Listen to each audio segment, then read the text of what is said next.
Hi you guys, what's going on? Jumbo Cabelli here. I got my duder, but he's cranky again, you guys. He's a cranky duder. Any other kids out there cranky right now? I interrupted him. He was in the middle of watching TV. I made him come and read a book, and now he's grumpy. But I think once I start reading this book, he's going to feel a little bit better. So, hi! How are you guys? If you're signing on and you want us to say hi to you, please put your name in the comments. I know we haven't seen you guys since Wednesday, so hi!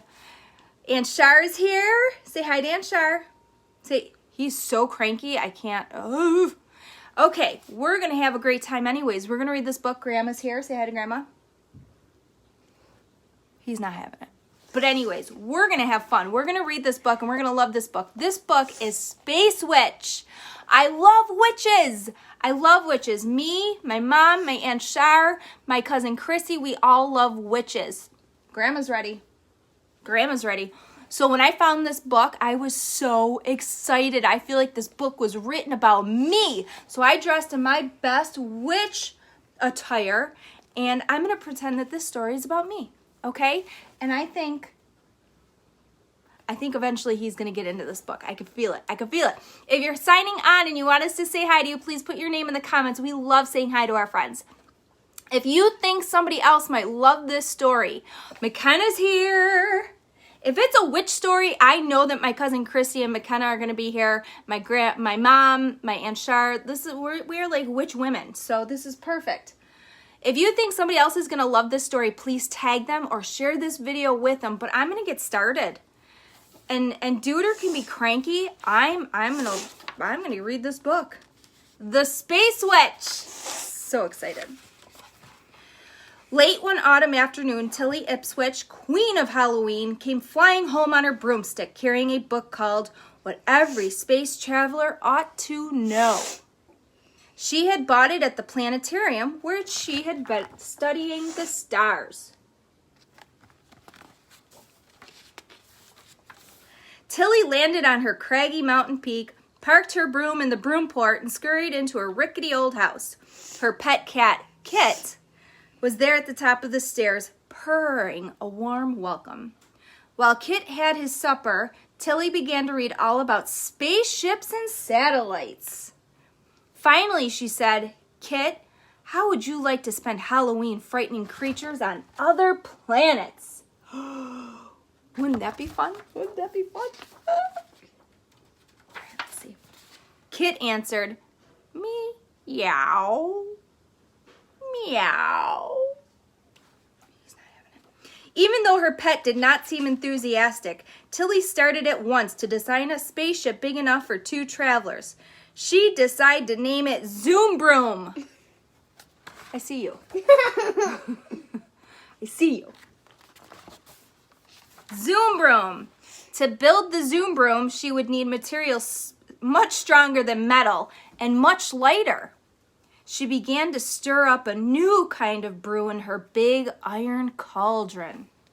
Into the boiling pot, she threw some copper coils, a pair of suspenders, a wad of tin foil, 3 pounds of beeswax, 6 containers of silly putty, and for good luck, she added 1 ladybug wing. Look at that concoction. Oh my gosh. Can't wait to see. Tilly stirred and stirred, all the while chanting charms and spells. And at last, to her amazement, she found that she had concocted a material as fantastic as plastic. She poured it into a mold she had hollowed out of an old dinosaur's tooth. Oh, well, this is going to be one heck of a spaceship. A dinosaur's tooth. Oh, no, I get it. When she had made all the parts for the Zoom Broom, she glued them together with extra strong, fast-hardening glue. Then she propped up her spaceship into launching position and filled the tank with enough jet black magic to send them to the moon and even higher. Oh, yeah. I would totally get into that Zoom Broom. I would hop into that and go with her. She zipped herself into a spacesuit she had stitched together out of inner tubes from spare tires. And now Tilly's biggest problem: how to coax Kit to stay in the cockpit. "Let me out." out, he yowled. But the minute she said they would probably be flying through the Milky Way, Kit settled down without another yelling word. Now they were ready to blast off. Tilly Ipswich, Space Witch, strapped herself into the pilot's seat and began the countdown. 5, 4, 3, 2, 1, 0. Oh my gosh, I'm so excited. See where they go. Up whooshed the Zoom broom high into the sky. Hour after hour, Tilly and Kit swerved and curved, sailing further and further away from Earth. Look at that. I love this story. At noon the following day, they zoomed over the moon, but they couldn't see a single creature to scare. Only dry, empty craters and tall, spear-like mountain peaks. So off they streaked in search of the planet Mars. But the Zoom broom, with a will of its own, turned and headed for the planet Saturn instead. Tilly shook her head as they came close. "No siree," she said. "That can't be Mars. Not with that burning hoop swirling around its middle. Oh, fiddlesticks, we're way off course." Uh-oh. They're headed for Saturn. On and on they cruised, looking for a place to come down, but they couldn't land even on Jupiter because of the mist. Tilly was disgusted. "Fee-fi-fo-hum, all this flying around, and we haven't found a single creature to scare." Kit didn't make a sound. All he wanted to do was find solid ground and something to drink. Suddenly, Tilly shouted, "Look up there, the Milky Way, straight ahead." She found something. Let's hope it's good.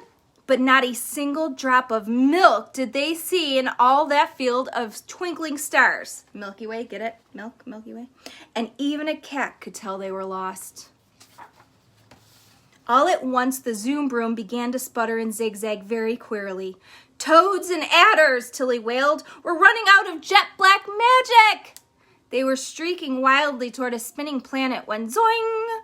The spaceship slipped down between two sharp mountain peaks and screeched to a stop. Oh, yikes. Oh, yikes. Look at, they're stuck.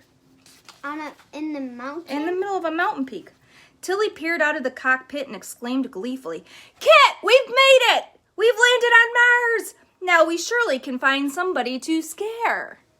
They scrambled out into the eerie moonlight, and as Tilly started to climb down the steep cliff, she caught sight of a swarm of tiny lights bobbing around on the level ground below. Outlandish-looking creatures with large heads and very small feet could be seen trotting back and forth and making weird horn-like sounds. I think they found aliens. What do you think? Nah. "Why, Kit, those creatures must be Martians on the march," cried Tilly. "What a grand treat we'll have frightening them off their silly little feet." The creatures, however, had spied the Earth visitors and vanished in a twinkling. Kit could think of nothing but finding something to drink. He headed straight for a strange, lonesome-looking house and darted through an open door. Not sure I would have done that, but that's okay. Tilly dashed after him into a dark, empty room, and bang! The door slammed shut behind them. "Come out, my pet," Tilly urged. "These Martians might not like an Earth cat snooping around in here." At that very instant, there came a sharp knock at the door. "Now's our chance," whispered Tilly, and made the scariest face any witch had ever made.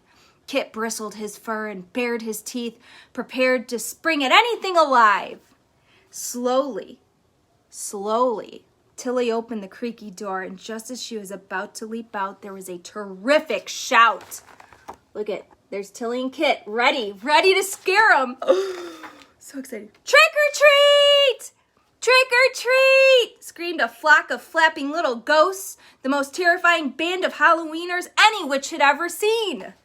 Poor Tilly. She was swept completely off her feet, and down she fell in a dead faint. As for Kit, no rocket ever zoomed past her faster. Oh, bamboozled. They scared him. All right, The playful children gathered around Tilly, thinking she was somebody dressed up like a silly old witch. "We didn't mean to scare you so much," said a little girl with a devil's mask on her head. "But you shouldn't have hid in our haunted house." Tilly blinked her eyes and asked, Who are you? Where am I? What day is this anyway?"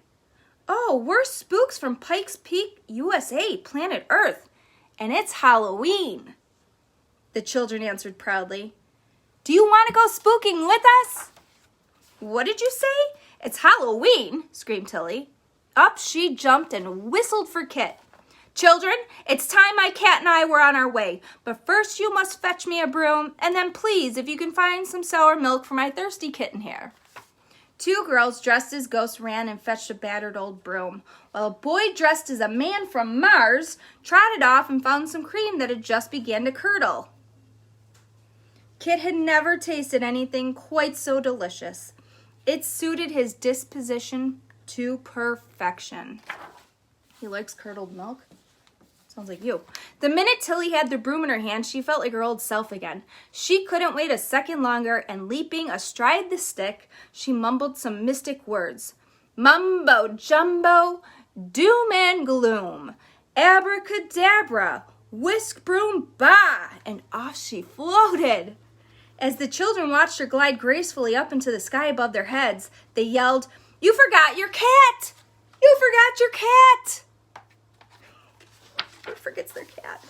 Down Tilly swooped, and as Kit leaped aboard, she waved back and said, "Don't worry, I wouldn't forget my pet for the worlds. But thank you, spooks, just the same." Over the rooftops and over the cornfields they flew, homeward bound at last. The witching hour of midnight had not yet struck when Tilly and Kit landed on their own craggy mountain peak. We are not done, my friends. We are almost done, but not done yet. Look, there they are, going back home. I'm so excited. It's good to be a witch. As soon as she parked the broom in the broom port, Tilly hurried indoors, slipped out of her spacesuit, and into a comfortable old calico kimono. Then she lighted a fire in the fireplace and sat down to popcorn. "Somehow, I don't feel quite up to flying around frightening children anymore tonight," said Tilly Ipswich, as she yawned a deep yawn. "How about you, Kit?" But Kit was already curled up in his blanket, purring happily in his sleep. Purr, purr. There's no space like home. Aww, Kit was so happy to be home. Duder's trying to bail. What else is new? Go ahead.